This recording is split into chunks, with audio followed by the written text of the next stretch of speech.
I was telling stories about like seeing people in the grocery store that I remembered from like years ago, and I thought, surely they don't recognize me, but I recognize them.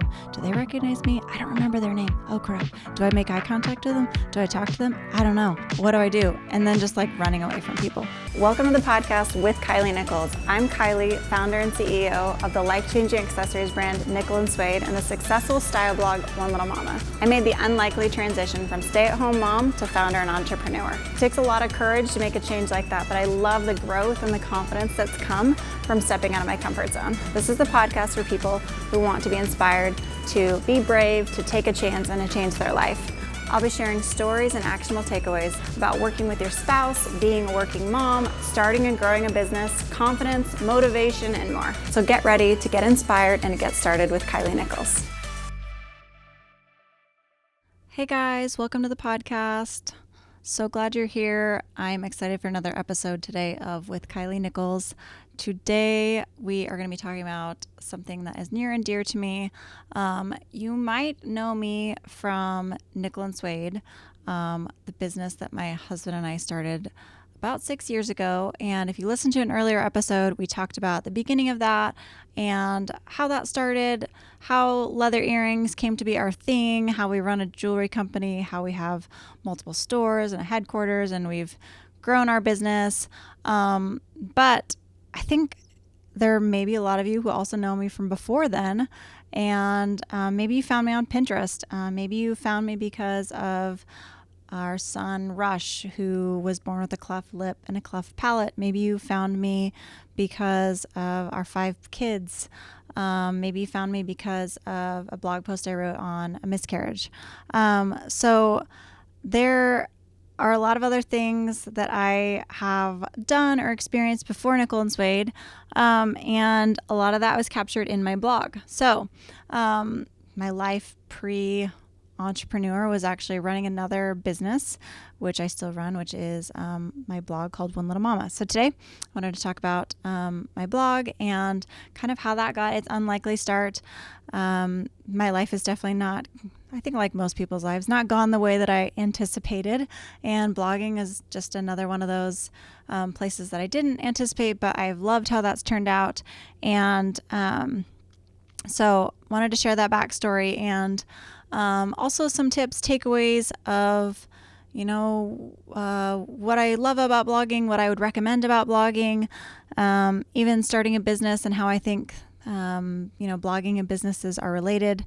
I started as a blogger and my blog has turned into a business. So definitely get ready to hear some tips and takeaways there. And then also, my thoughts on being an influencer and what that means. So without further ado, I'm going to get into that. So I always thought I was going to be a stay-at-home mom with 5 to 7 kids. And I did do that for quite a while, and I have 5 kids. But, after college, we moved to Seattle, and we lived there for a couple of years and ended up moving back to Kansas City, where I grew up. And my husband was an accountant, and I stayed home with the kids. And we had a little Etsy shop on the side. We made belts for babies and had fun kind of styling our little boys in cute little tiny belts. And that was fun, and we really enjoyed that. And we had a little bit of extra money, and I wanted to grow that. I enjoyed all the things that came from having that little business. So as I was talking to a friend about growing that, and how to do that, one of the ideas that was tossed out was, well, why don't you start a blog? And that was in 2012. And in 2012, blogging was huge. It was enormous. Everybody had started a family blog at that point, probably between 2006 and 2012. Everybody had their little family blog. I had one, the Nichols something. But a lot of those family blogs had turned into real blogs that were businesses and that were lifestyle blogs and style blogs. And so my friend had started a craft blog, and it was a great source of income for them. And she had sponsored posts, and she had free product coming and all those things. And so it was something that she was really familiar with and really smart about. And so she said, well, why don't you start a blog to help your Etsy shop? That could be great. Maybe do a style blog about kids' style and things. And I could see where she was going with that, but I was very hesitant to start it because I knew nothing really about blogging. And so it intimidated me. So I said, no, I don't think I want to do that. That seems hard. I had a cousin who had started a fashion blog, and I remember reading her blog and feeling very intimidated by how she was able to write so confidently. She was writing about the trends for spring, and I just thought, how does she write and tell people what's in style and feel so confident? And I totally trusted her, and she did great, but I felt like I could never do that. How could I? Which is so ironic because that's what I do now. But that's how kind of the place of confidence I was coming from. And so, but after talking with Mandy more, I thought, okay, maybe I could do this. She kind of convinced me that it wouldn't be that bad. She would help me, and that it really just took a few steps of scheduling things and making a plan, and then I could do it. So I remember chewing on the idea, and the name came to me first, and it came because we had this business called One Little Belt, and I realized, oh, well, I could name the blog One Little Momma because it's, clearly related to the One Little Belt, but Soren calls me Little Momma often, and so One Little Momma just seemed like a fit. And so, well, that's, one of the hard parts is out of the way. It's named, so that's easy. And so I remember the next thought was, well, there's so many other big blogs out there. There's so many blogs. How could I possibly make a splash? And I've always been somebody that really strives for excellence and strives to be noticed and strives to do things well. And so it just felt like I can't start something and plan to be mediocre about it. I can't start something and plan for it to just not go big. And so I remember having this thought of, okay, well, it's either go big or go home. And I just have this concrete memory of, I know it's really cheesy, but it was just this go big or go home, and it's a choice. And for me, go big or go home meant I need to do this big. I need to do this my way and as big as I can do it. And this is me committing. And that didn't necessarily mean go big for lots of money, go big for lots of fame, go big for lots of page views, or I didn't really even know what big looked like. I had no idea what, I knew that Mandy got packages in the mail of fun, free things, and who doesn't love that? I didn't really know what big looked like for anybody, but for me, I knew that I couldn't do it in a small way. So, for me, that meant starting immediately. It meant like, okay, I need to make a plan of attack and I need to do that. And so, and it also meant, like I said, doing it big my way. And so one thing that I am proud of and that I did is that I made a schedule and I stuck to it and I was consistent. And so when someone asks me about starting a blog, one of the things I say, or starting anything really, is be consistent. And so I started and I wrote blog posts and I put one up Monday through Friday every single day for 3 years straight. I did not miss a day. It didn't matter how late it was. I was up every single night after the kids went to bed, finishing typing a blog post, finishing taking pictures, finishing editing pictures. And those blog posts were not just, here's what I did today, da, da, da, da, da. It was taking pictures of DIYs that I did, sewing something, painting something, outfit pictures. It was, and they weren't, works of art. They certainly were not masterpieces, but it was consistent. It was something every single day. And I wasn't getting paid for those. I wasn't making any money, but it was every single day.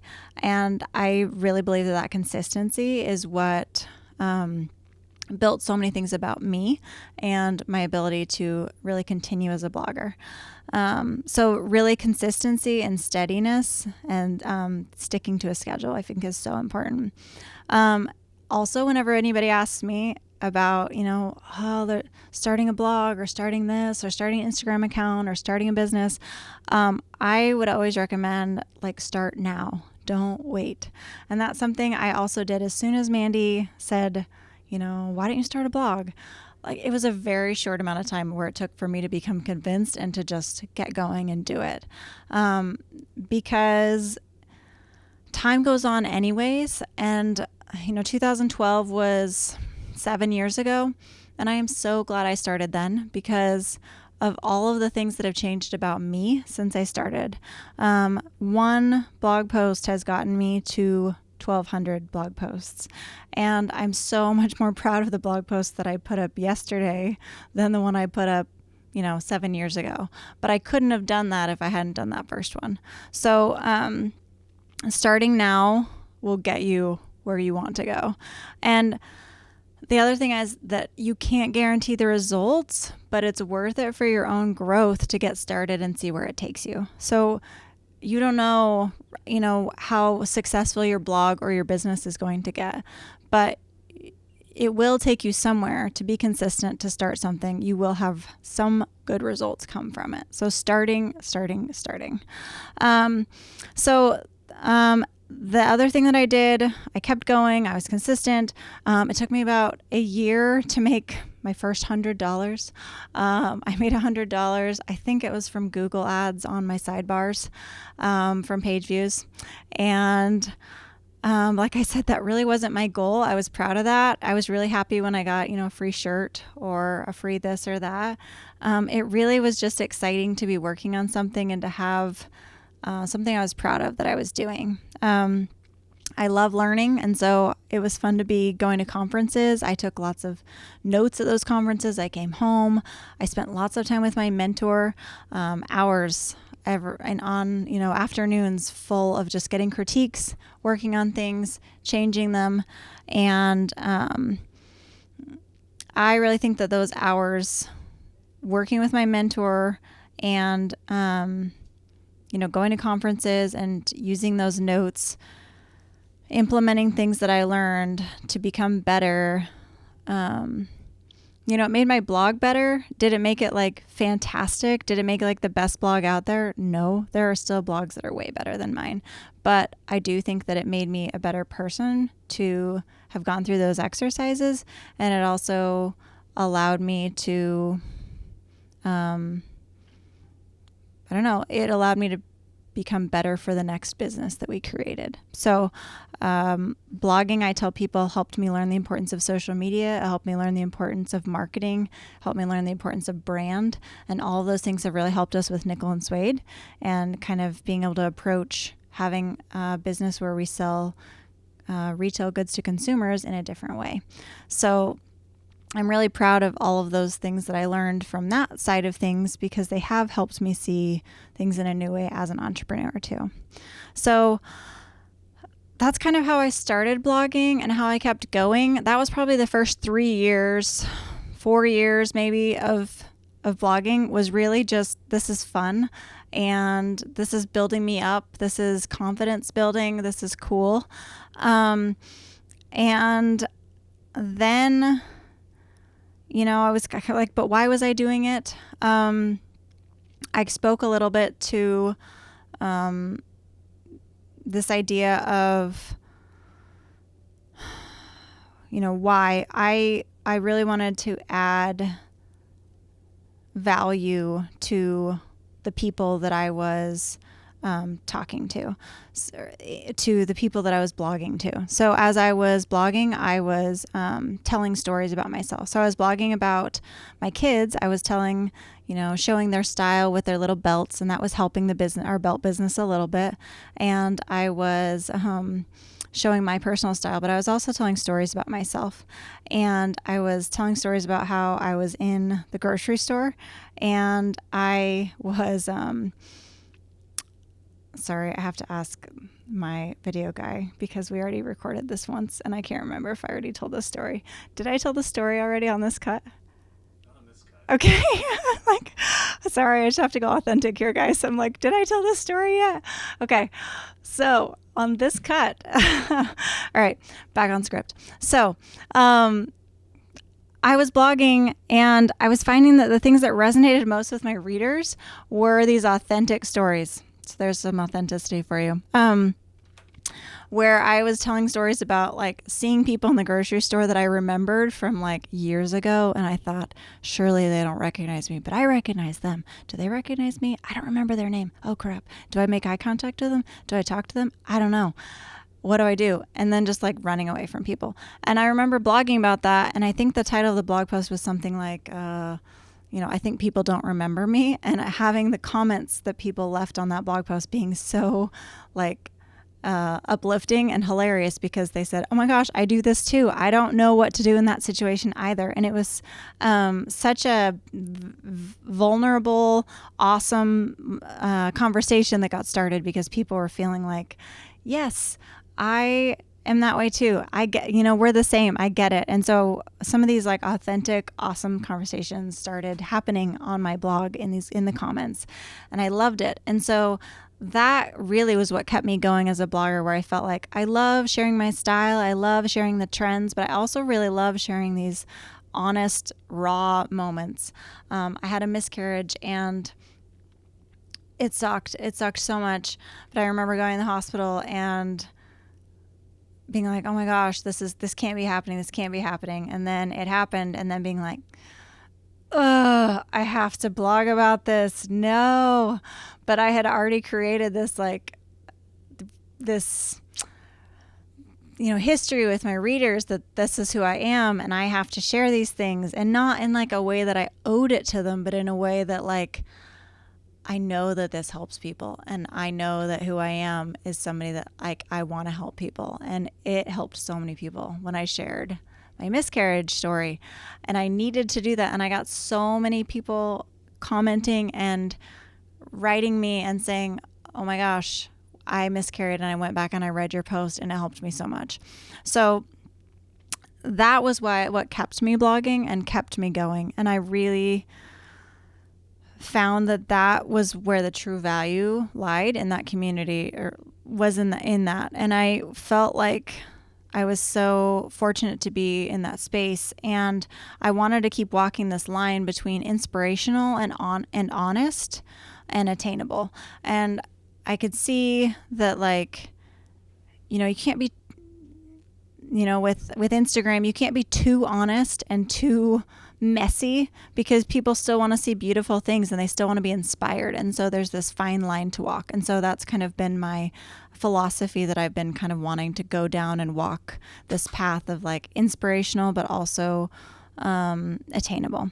So, I'm an Enneagram number 4, and that is part of being a 4 is wanting to have a higher purpose for everything you do. And so as an influencer, I really believe that like it's our purpose and calling to create and inspire and influence for good, and influence for adding value. And I think that I really want to, let's add more value and drive less envy. I feel like envy can create a lot of buzz and create a lot of interest, but envy creates a lot of division and a lot of pain, and that there's a lot of value that can also be beautiful and can be bring people together and bring things together. So okay, so that's kind of how I started, my philosophy on blogging, what's kept me going. Now, how did I turn it into a business? Like, I still wasn't making really much money. It ended up, kind of being a little side business, a little bit of side money, as brands would pay me a little bit of money to talk about things. But I wanted to walk that line really carefully too, because as soon as somebody starts paying you to talk about something, then the authenticity thing can go out the window. So that was kind of tricky. In like 2014, 2015, I kind of pivoted the blog a little bit, I think, in, I guess, just starting to blog smarter. And I had started working with some affiliate networks, which is more where you buy product, and then if people purchase that product through your links, then you earn commission.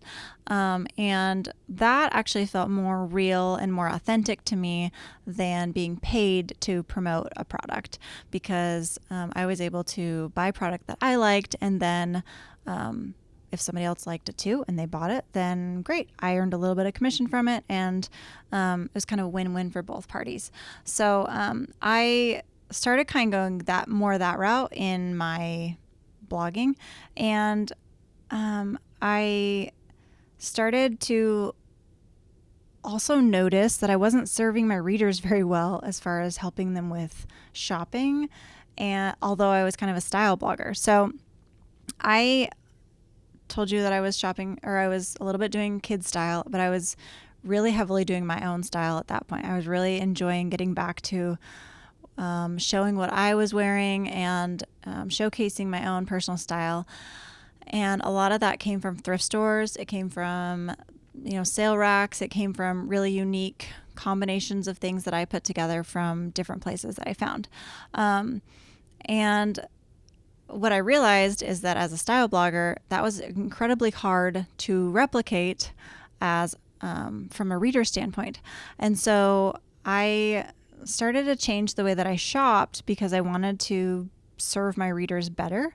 And to me, that was kind of my pivot into like being a little bit smarter of a business-minded blogger.